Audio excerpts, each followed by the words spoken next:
कर्मण्येवाधिकारस्ते मा फलेषु कदाचन मा कर्मफलहेतुर्भूः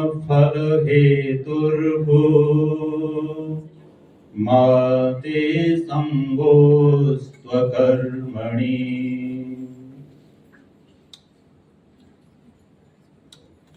इस पवित्र परिसर में उपस्थित हम सबके आदरणीय सम्माननीय श्रीमान ओपी राय साहब, इस कृष्ण जन्माष्टमी में जो विशेष रूप से आमंत्रित हैं हमारे विशेष महानुभाव अभ्यागत महोदय श्रीमान कुलदीप अग्रवाल जी, आदरणीय डॉक्टर राजेश राय जी, समस्त शिक्षक वृंद, उपस्थित वंदनीय श्रोत्री वृंद, आज हम भगवान श्री कृष्ण के जन्म उत्सव को मनाने हेतु यहाँ पर उपस्थित हुए हैं।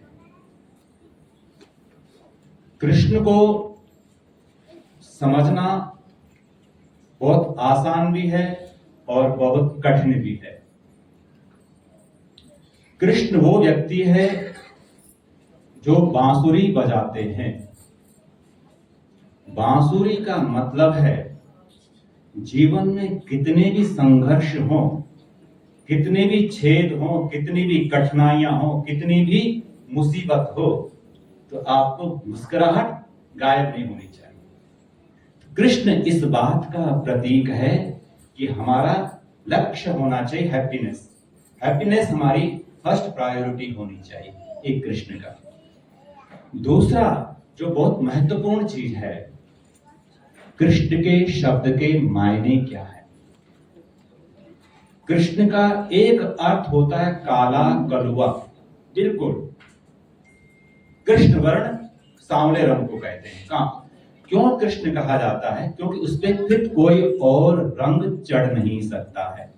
जिस पर कृष्ण के कर्म का रंग चढ़ चुका है, फिर कोई दूसरा रंग चढ़ेगा नहीं।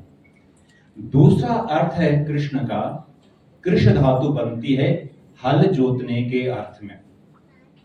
कृष्ण इस बात का प्रतीक है कि हमारे जीवन में कृषि का बहुत महत्वपूर्ण है, और कृषि कर्म में ही गाय, गोदुग्ध, मक्खन, ये सारी चीजें आती हैं। कृष्ण नहीं चाहते हैं कि गाय के दूध को बेचा जाए, जो कहते हैं माखन चोर।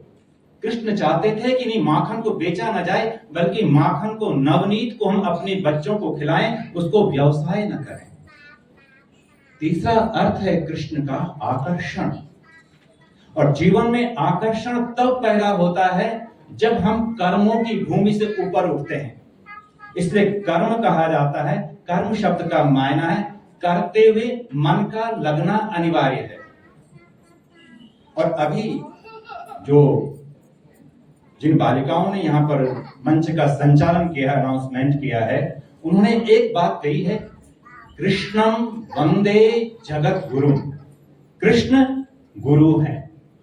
हमारे साथ दिक्कत क्या हो जाती है, हम सबको भगवान बना लेते हैं।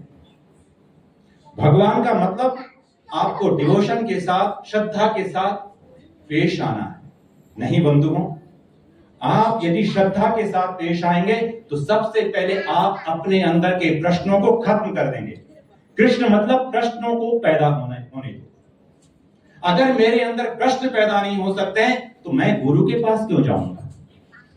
सबसे महत्वपूर्ण है जीवन में प्रश्नों का उदयन होना। इसीलिए हमारे यहाँ वैदिक वाङ्मय में प्रश्नोपनिषद है, और आपके प्रश्न इतने महत्वपूर्ण होने चाहिए कि वो प्रश्न शास्त्र बन जाएं, उपनिषद बन जाएं।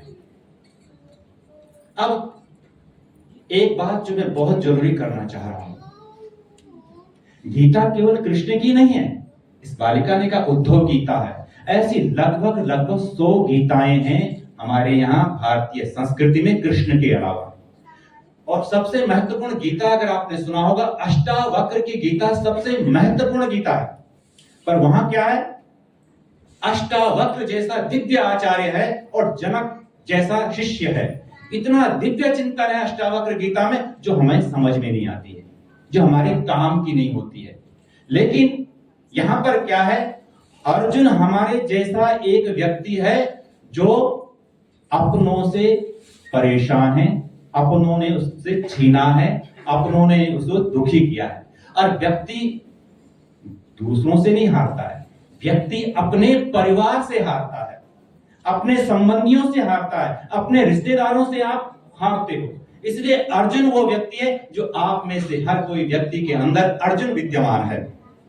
ऐसा जो समस्याएं अर्जुन की थी आज से 5000 साल पहले, वो समस्या आज भी मेरी है, वैसे की वैसे। इसलिए हम कृष्ण की गीता को ज्यादा महत्वपूर्ण देते हैं, क्योंकि कृष्ण गुरु है जो अर्जुन जैसे शिष्य को। अब अर्जुन का अर्थ क्या है? अगर आपने संस्कृत की कुछ धातुओं पर काम किया हो तो अर्ज प्रतियत्ने धातु से अर्जुन बनता है। अर्ज प्रतियत्ने, जो एफर्ट करके अपने सारे चीजों को फुलफिल कर देता है, उसे बोलते हैं अर्जुन। अर्थात जिसे एक बात पता है कि मेरे पास केवल केवल श्रम बचा हुआ है, परिश्रम बचा हुआ, एफर्ट बचा हुआ है, और मुझे उस एफर्ट को कॉन्सिक्वेंसेस तक पहुंचाना, परिणाम तक पहुंचाना, उसे अर्जुन कहते हैं। एक महत्वपूर्ण तो चीज है।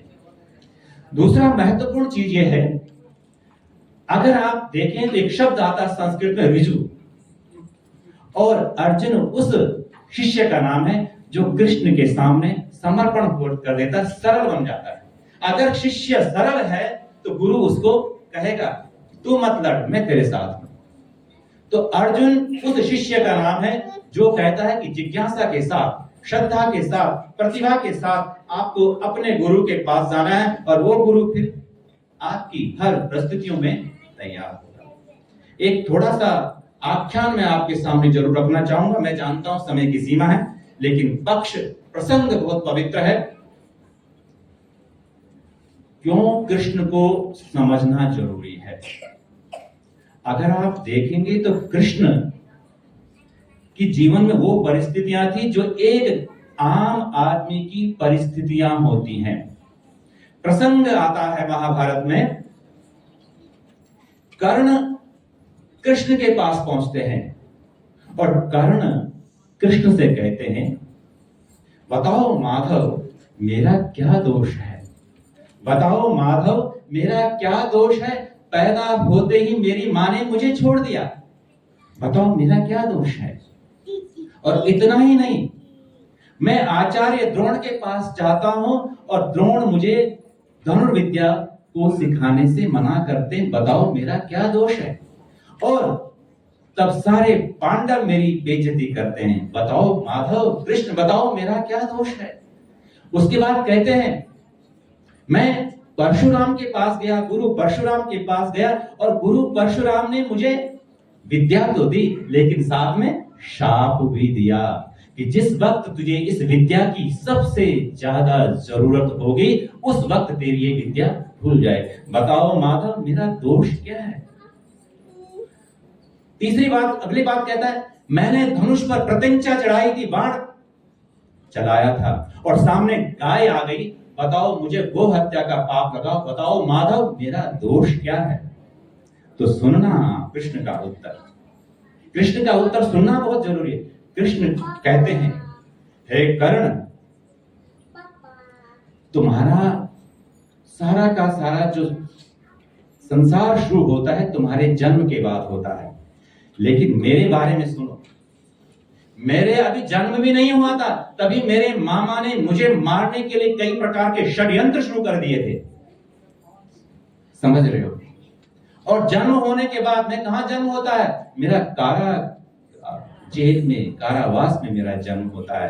और सबसे बड़ी बात यहीं तक नहीं, अभी मैं छोटा हूं, पता नहीं कितने प्रकार के राक्षस मुझे मारने के लिए आते हैं।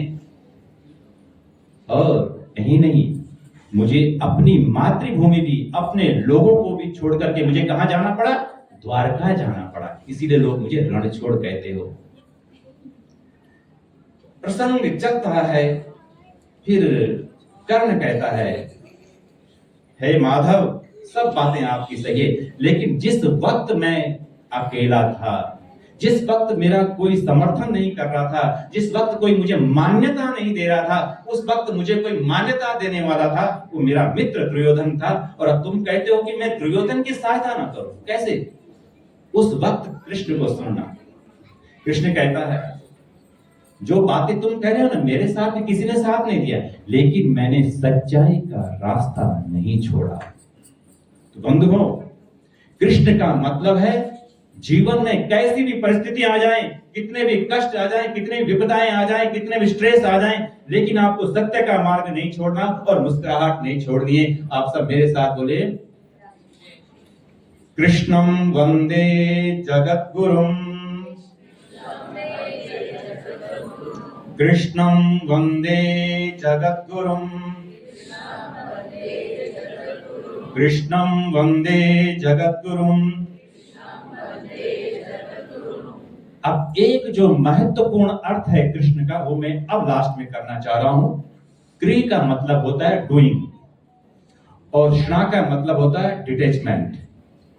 कर्म करते हुए यदि डिटैचमेंट के साथ आप जी पा रहे हैं तो आप कृष्ण आपके अंदर पैदा हो चुका है। आपके जीवन में, हमारे जीवन में कृष्ण का कर्म दर्शन पैदा हो और उसके अनुसार हम अपना जीवन को व्यतीत करें। आप सबको पुनः कृष्ण जन्मोत्सव की हार्दिक शुभकामनाएं।